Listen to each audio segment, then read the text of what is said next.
छत्रपती शिवाजी महाराज यांना मानाचा मुजरा करते. डॉक्टर बाबासाहेब आंबेडकर यांना अभिवादन करते. आई जिजाऊ, आई रमाई, आई अहिल्यादेवी होळकर यांना सुद्धा अभिवादन करते.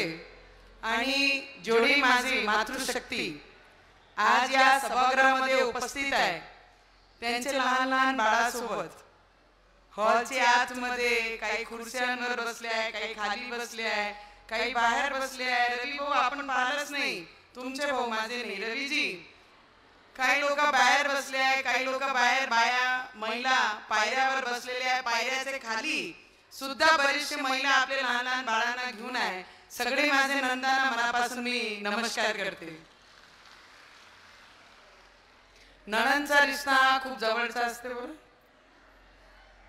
आणि आदरणीय मंचावर उपस्थित सगळे मान्यवर, आमचे या जिल्ह्याचे सगळे अधिकारी आणि मीनू मॅडम जे केरळावरून आहे, मनापासून अटॅचमेंट असते महिला म्हटल्यानंतर.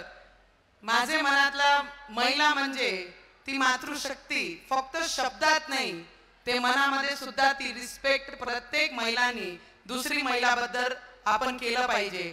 हा पूर्ण मंचामध्ये फक्त दोनच बाया तुम्हाला दिसून राहिल्या, एक IAS ऑफिसर मीनू मॅडम आणि एक तुमची वहिनी म्हणजे मी. फक्त एवढे मंचामध्ये 90% माणसं आहे आणि 20%च बाया आहे. आणि ते सुद्धा आपण बरेचशे ठिकाणी त्यांना मायनस करून टाकतो. तर त्याचा विचार आपण सगळी महिलांनी नक्की करावी.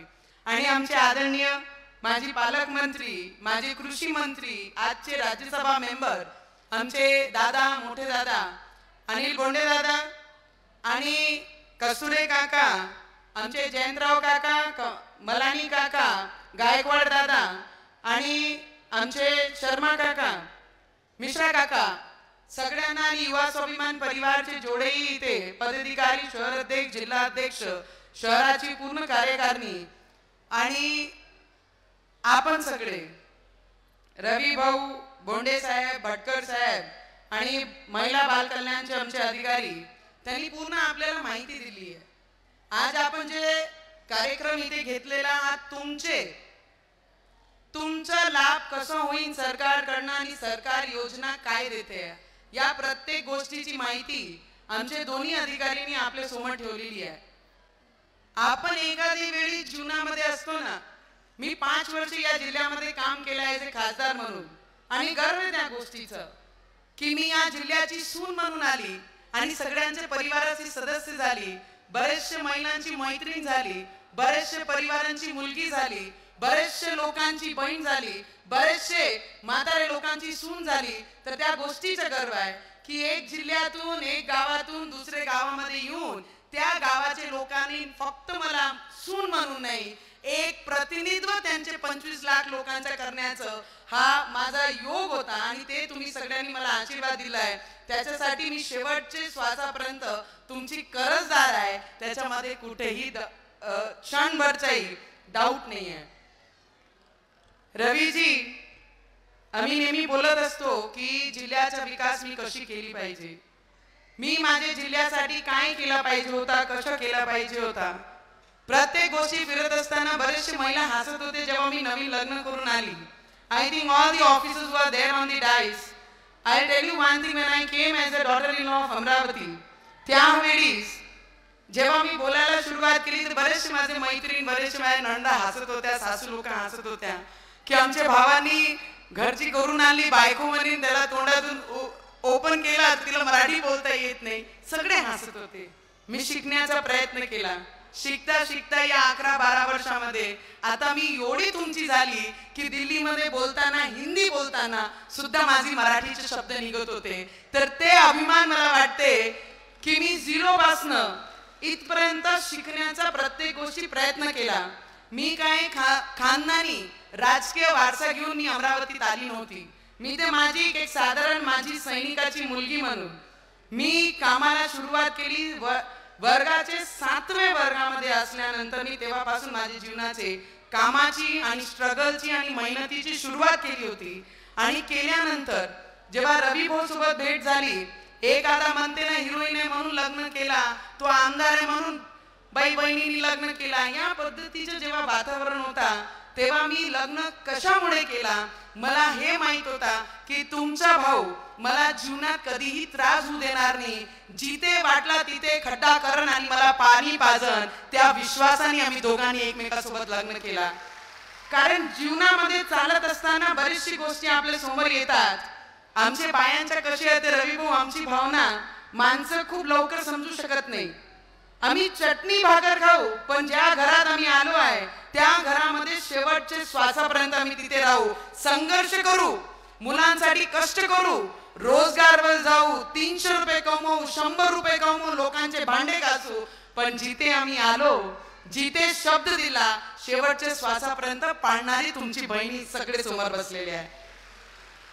या जिल्ह्यामध्ये काम करत असताना विमानतळ सगळे अधिकारी 3 वर्षासाठी येतात, चालले जातात. तुम्ही चांगलं काम करताय, तुम्ही आपुलकी दाखवताय की 4 लाख पेक्षा जास्त लाडकी बहिणाचा फॉर्म आमच्या जिल्ह्यामध्ये भरण्यात आलं आणि राखीचे पहिले 4 लाख लोकांना, महिलांना त्यांचे खात्यामध्ये 2 महिन्याचे राखी बंधनचे पहिलेच तुमच्या खात्यात पैसे येऊन जाईल.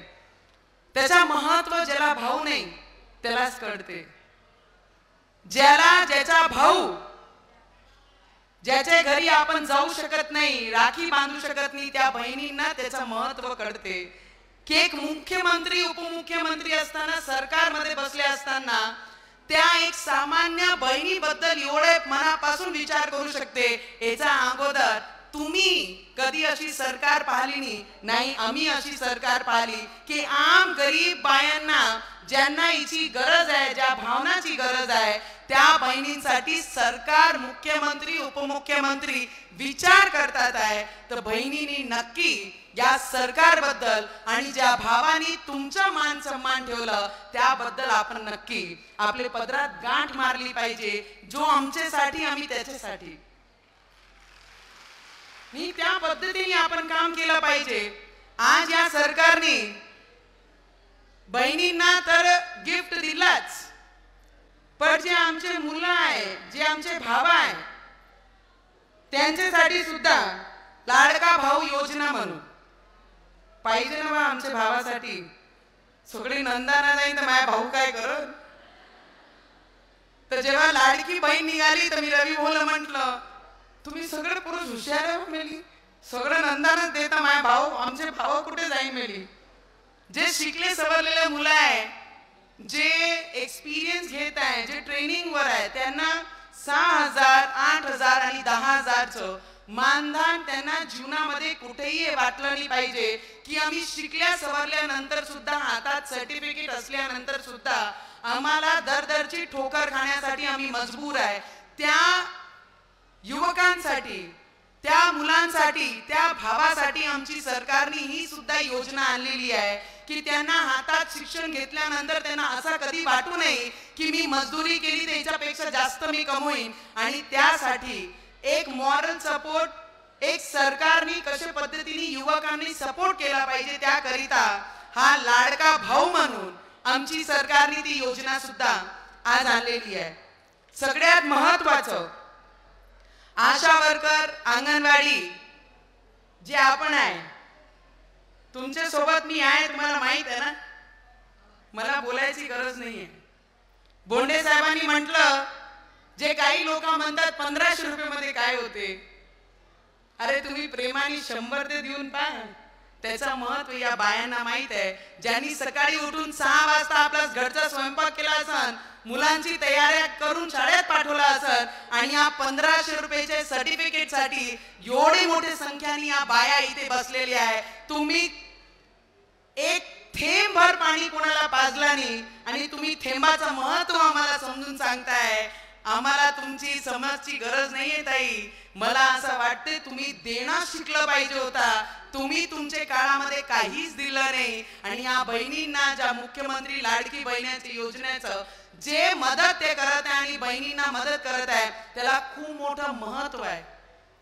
मला विचारा की आज अंगणवाडी आशा वर्करची जी मागणी आहे, ताई तुम्हाला मी एवढंच सांगू शकते, सगळी अंगणवाडी आशा वर्कर आणि जे ग्रुपचे हेड असतात त्या सगळी महिलांना एवढा आश्वस्त मी करते की आजही सुद्धा काही जिल्ह्यांचं आंदोलन मुंबईमध्ये चाललंय की जे मागण्या आम्ही केल्या, जे सरकारने आमची मागण्या होकार दिल्यानंतर सुद्धा अजूनपर्यंत इम्प्लिमेंट झाल्या नाही. तुम्हाला एवढा आश्वस्त करते की हेच एक सरकार आहे जे बहिणींना कधी वाऱ्यावर सोडणार नाही. प्रत्येक अंगणवाडी आशा वर्कर, रवीजी आपण सरकारमध्ये आहे, लवकरात लवकर आमची अंगणवाडी आशा वर्कर ची जेवढीही डिमांड आहे, हे पा बहिणींमुळे एवढी आदेश देऊ शकते बरं, घरी असं बोलू शकत नाही मी.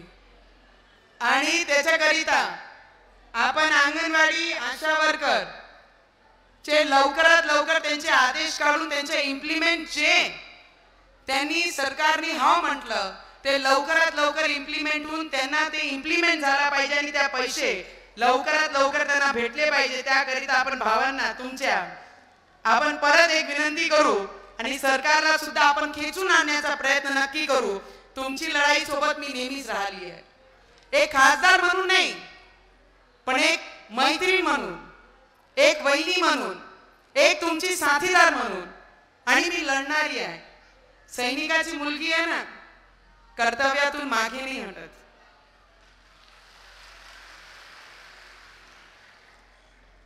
बोलते हैं ना, जिसने भी दिया एक कतरा साथ हमारा.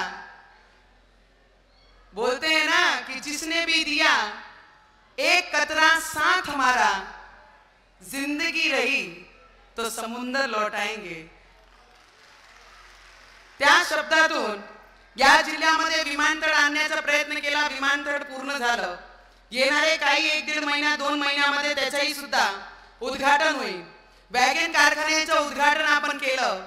बंडेरा railway station modern railway station बनवण्याचा मी भार आपल्यावर उचलला होता गेल्या 5 वर्षामध्ये. त्याला मॉडर्न रेल्वेचं दर्जा आणून त्याचं काम पूर्ण होणेच आहे आणि काही महिन्यामध्ये त्याचंही काम पूर्ण होऊन बंडेरा रेल्वे स्टेशन हा मॉडर्न रेल्वे स्टेशन होईल. अमरावती हा मॉडर्न रेल्वे स्टेशनला 2027 पर्यंत तेही अजून याच्यामध्ये मॉडर्न रेल्वे स्टेशन कशा पद्धतीने त्याच्याही पूर्ण कामाला सुरुवात झालेली आहे.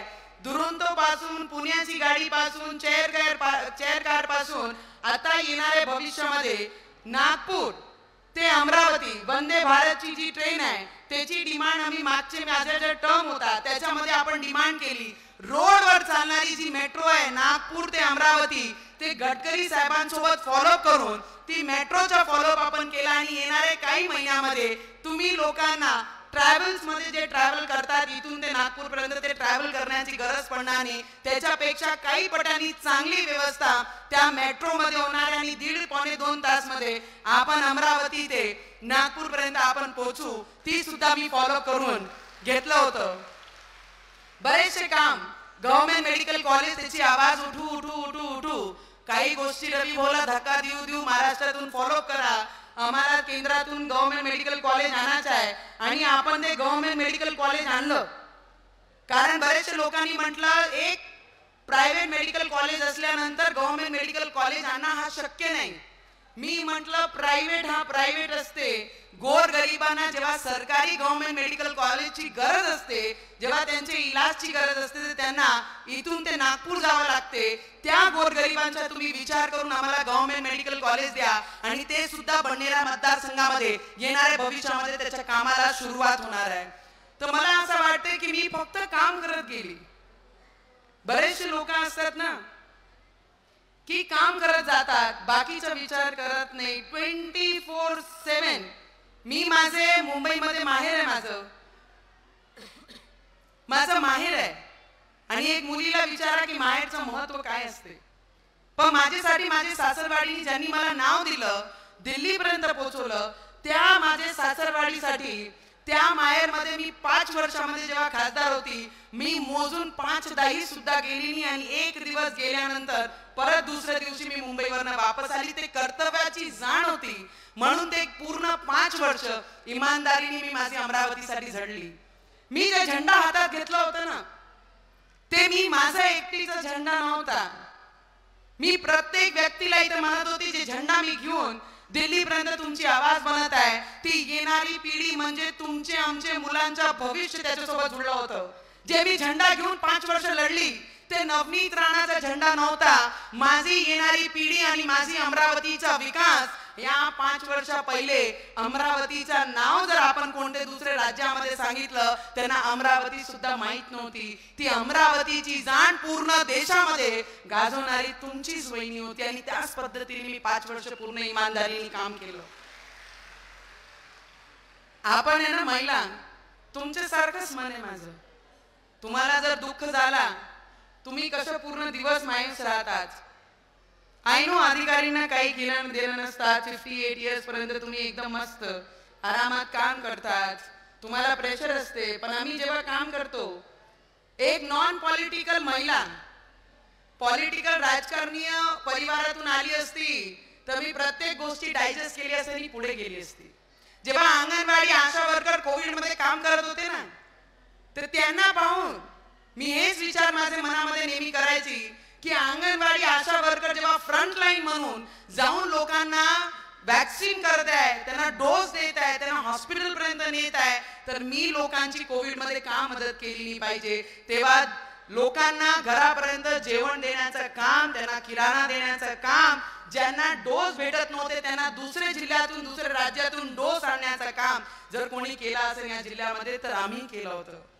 तेव्हा लपून आम्ही घरात बसलो नव्हतो. तेव्हा लोकांना माझी मदत कशी होईल त्या पद्धतीने आम्ही तेव्हा मदत केली. तेव्हा हे विचार केला नाही की आम्हाला काही झालं तर आमच्या लोकांना कोण पाहिजे, माझ्या मुलांना कोण पाहिजे. तेव्हा मी माझे स्वतःचा विचार ना करताना तुमच्या मुलांच्या भविष्यासाठी आम्ही विचार केला. जर यांना काही झालं त्यांची जी मुलं आहे त्यांचं भविष्य कोण पाहणार. आणि तेव्हा आम्ही मनापासून काम केलं आपले सगळे अमरावती लोकांसाठी. मी आपल्याला सगळी बहिणींना जोडी आतमध्ये आहे, बाहेर आहे, जिथपर्यंत माझी आवाज चालली आहे, सगळ्यांना विनंती करीन की रवी भाऊनी म्हटलं की बरेचसे लोक आता माझे मागे लागलेले आहे. मी सगळी बहिणींना, माझे नंदांना एवढंच विचारेन, सगळे नंदा आहे ना माझ्या, तोंड भरून सगळे मला वहिनी म्हणतात, भाभी म्हणतात. आनंद होतो की एक परिवाराची वहिनी असती तर फक्त 4 दिवारीमध्ये बांधून असते. आणि अमरावती जिल्ह्यात फिरत असताना तोंड भरून माझे नंदा मला वहिनी बोलवतात. आणि तुम्हाला एक गोष्टी मी सांगते की बायकोपेक्षा रवी भाऊ बहीण लोकांची ऐकतात. जर तुम्ही आवाज दिली तर इमिजिएट रवी भाऊ मागे पाहतात आणि तुमची ऐकतात. आज या जिल्ह्यामध्ये काम करत असताना तुम्हाला मी एवढंच विचारेन, विरोधक कोणाचे असतात? विरोधक कोणाचे असतात? जो समजदार असते, लोकांमध्ये लोकप्रिय असते, लोकांचे मनापर्यंत पोहोचलेला असते, विरोधक त्यांचे असतात. घड्याचे विरोधक कोणी नसते. घड्याला फक्त उभा करण्या येते. आणि जो हुशार व्यक्ती असते, ज्यांना माहित आहे की हे जर निवडून आली तर जिल्ह्याचं राजकारण बदलन, पण त्यांनी हे समजलं नाही, ज्या जिल्ह्यामध्ये त्यांचे मुलं राहतात त्या जिल्ह्याला 10 वर्ष मागे पाडण्याचं काम त्या विरोधकांनी केलं.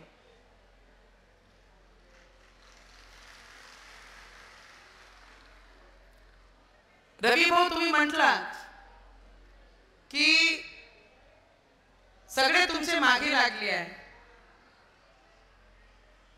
मी एक गोष्टी तुम्हाला आश्वस्त करेन, माझा पराभव फक्त 10, 15, 16 हजारांनी पराभव झालाय.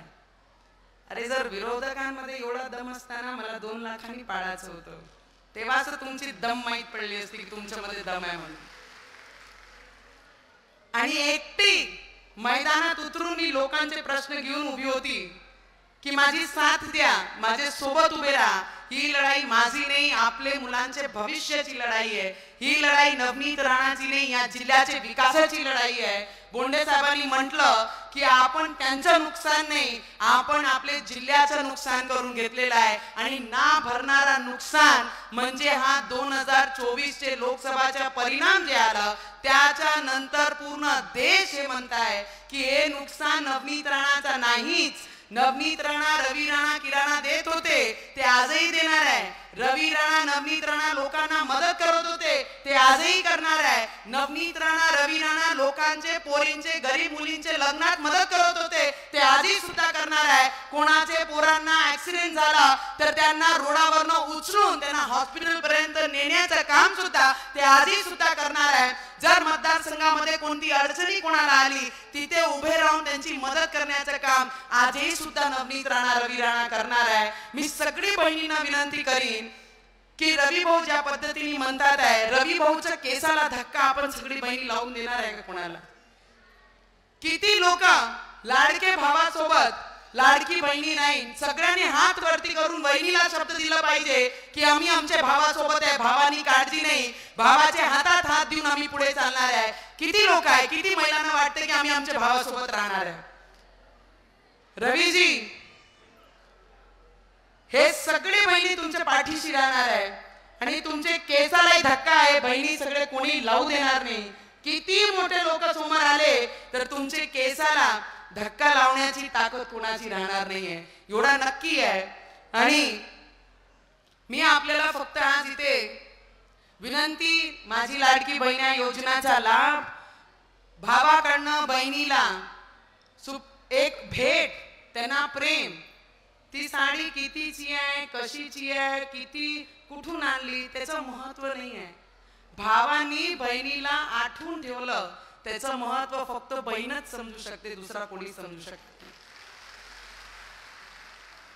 बरेचसे लोकांनी जेव्हा इलेक्शनचे पहिले आम्ही हळदी कुंकू घेतले ना, तर एक मतदारसंघामध्ये एक लाट मध्ये काय आलं असं वाटण्यात आलं, तर त्यांनी म्हटलं की रवी राणानी, नवनीत राणानी अशी साड्या दिल्या. मी त्यांना प्रश्न विचारते, तुम्ही कधी एक ब्लाऊज, एक बाईंना, महिलांना बोलून कधी ब्लाऊज हातात ठेवला की हे भावांकडनं बहिणीला प्रेम दिलेलं आहे, जे देते त्याच्यावरच टीका होते. तुम्ही एक साधा रुमाल सुद्धा नाही दिलं, अरे मोठं मन लागते कोणाला देण्यासाठी.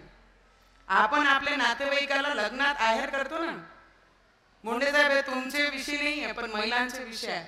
आम्ही एखादी महिला लग्नात जाते ना रवीजी, तर आम्ही आहेर करतो आमच्या नातेवाईकांचे. घरचं जर लग्न असलं तर पूर्ण आहेर घेऊन जातो, तर आयुष्यभर त्या बाईला टोमणे मारतो जर तिने काय म्हटलं तर. विसरली का तुला आहेर दिलं होतं ना? पण हा भाऊचा जिगरापा, बायको पडल्यानंतर सुद्धा एवढ्या मोठ्या संख्यामध्ये सगळी बहिणीला बोलून हे आश्वस्त करत आहे, जरी नवनीत राणा पडली तर तुम्हाला मी कधीच सोडणार नाही आणि कधीच विसरणार नाही. असा मोठा जिगरा हा फक्त याच भावाचा होऊ शकते, दुसरा कोणाचाही होऊ शकत नाही. नाहीतर आपल्या घरी जर एकमेकांसोबत भांडण झाले ना, तर एकमेक भाऊ बहीण एकमेकाला फोन करत नाही की माझी बहिणीने मला साथ नाही दिली म्हणून मी काही फोन करत नाही, मी काही राखी बांधून घेत नाही. पण या भावाचा जिगरा आहे की स्वतःची घरची बाई पडल्यानंतर सुद्धा त्यांनी म्हटलं, नवी तू कामाची नसती तर मला दुःख वाटलं नसतं, तू ज्या पद्धतीने लोकांसाठी जीवापेक्षा जास्त काम करत होती, जीवाचा रान करत होती, रक्ताचा पाणी करत होती, त्या गोष्टीची मला खंत आहे की आपण कुठे कमी पडलो की तुला मागे ठेवण्याचं काम या जिल्ह्यामध्ये काही लोकांनी केलं. मी आजही बंडेरा मतदारसंघामध्ये जे किराणा वाटप आहे, जे टीका करणारे आहे, बरेचसे लोक टीका करणार आहे की किराणा करते, किराणा देते, किराणा वाटते. अरे आम्ही 10 किलो 12 किलो 15 किलोचा किराणा वाटतो, तुम्ही मुठभर साखर लोकांना देऊन पहा आणि 1 लाख लोकांपर्यंत तुम्ही फक्त मुठभर साखर घेऊन पोहोचा आणि मग तुम्ही देणारे रवी राणावर टीका करा आणि मग मी तुम्हाला माहिती पडन की देणं काय म्हणते. देणं कठीण असते, देणं हा खूप कठीण असते, घेणं खूप सोपं असते. या जिल्ह्यामध्ये रवी भाऊ सारखे खूप सारे नेते आहे, रवीजींपेक्षा खूप श्रीमंत आहे, पण श्रीमंतीमध्ये मनापासून जर श्रीमंत कोणी या जिल्ह्यामध्ये असेल तर रवीजींसारखा कोणी दुसरा श्रीमंत होऊ शकत नाही. मी फक्त सगळी बहिणींना एक शेवटची विनंती करन, अटल बिहारी वाजपेयीजींची काही 4 ओळी आहे तुमच्या समोर मी नक्की मांडेन.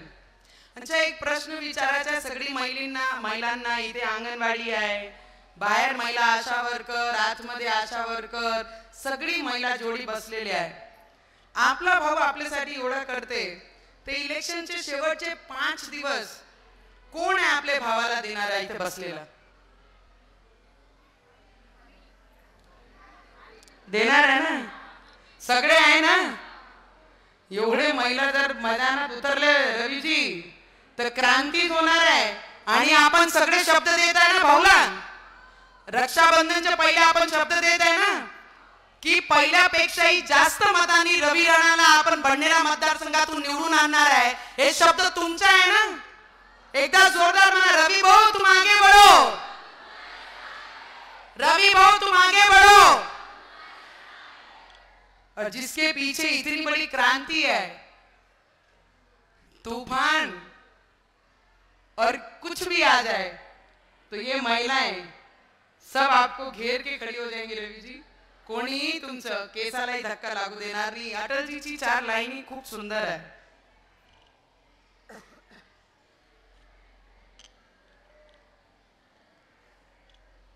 क्या हार में क्या जीत में, क्या हार में क्या जीत में, किंचित नहीं भयभीत में, कर्तव्य पद पे जो मिला ये भी सही वो भी सही. वरदान नहीं मांगूंगा, वरदान नहीं मांगूंगा, हो कुछ पर हार नहीं मानूंगा, पर हार नहीं मानूंगा. और उसी से मी आपल्या सगळ्यांना, सगळे अधिकारींना, माझ्या जिल्ह्याचे ज्या पद्धतीने 3,90,000 फॉर्म आपण सगळ्यांनी माझी लाडकी बहिणीचे भरून घेतले. मतदारसंघ बडनेराचं जे कार्यक्रम आपण इथे करतोय आणि ज्या बहिणींना त्रास होत आहे ऑनलाईन करण्यासाठी, त्यांचे फॉर्म भरण्यासाठी, आमच्याही ऑफिसमध्ये फॉर्म भरण्यात येत आहे. मेजॉरिटी आपणही भरून घेतलेले आहे. काही आपल्या ठिकाणी आले तर चांगल्या पद्धतीने मदत करा, एवढीच मी आपल्याला सगळ्यांना विनंती करते. आणि माझी मातृशक्तीचं कारण अंबानगरीमध्ये आपण सगळी मातृशक्ती राहत आहे आणि माझी मातृशक्तीचा नेहमी उदय हा झाला पाहिजे. आणि सगळ्यांना येणारे रक्षाबंधनासाठी मनापासून माझी नंदना सगळ्यांना मनापासून खूप खूप शुभेच्छा देते आणि धन्यवाद करते. भारत माता की.